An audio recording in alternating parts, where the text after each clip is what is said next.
kusegede, imhlophe qhwa, kumnyama tsu. Leyo ke yimizekelo yezifanekisozwi. Omnye umntu ebesenokuthi ilokhwe yam imhlophe, kodwa xa usithi ilokhwe yam imhlophe qhwa, usinika umfanekiso ngqondweni wokuba ilokhwe yakho imhlophe njani na. Lowo ke ngumsebenzi owenziwa zizifanekisozwi.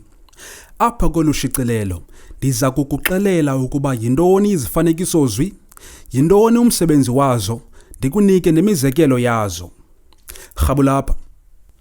Kweku, mandizibulisele kwakhona kuni ma-Afrika amahle. Ndinamkele kwikhasi lenu enilithandayo elithi Funda Rhoqo. Namhlanje ndiniphathele izifanekisozwi. Mhlawumbi ukhe uzibuze ukuba yintoni izifanekisozwi. Isifanekisozwi ligama elicacisa isenzeko. Likholisa ukuyizoba ngokuyilinganisa into elibhekisele kuyo.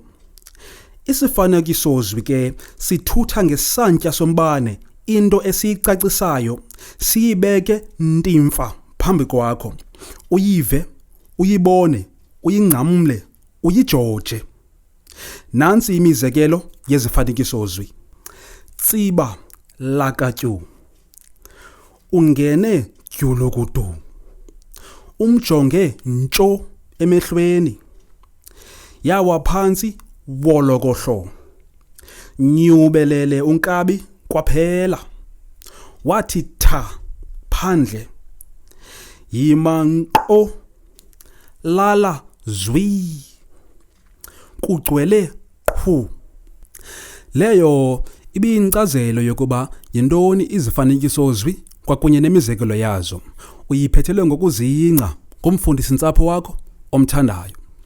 Ukuba uluthandile olu shicilelo lwanamhlanje, qinisekisa into yokuba ucofa ulike nosubscribe uze uthande uzibophelele kwikhasi lethu. Ukwenzela into yokuba xa kuphinda kuphuma ushicilelo olunje, ukwazi ukuyazi. Enkosi.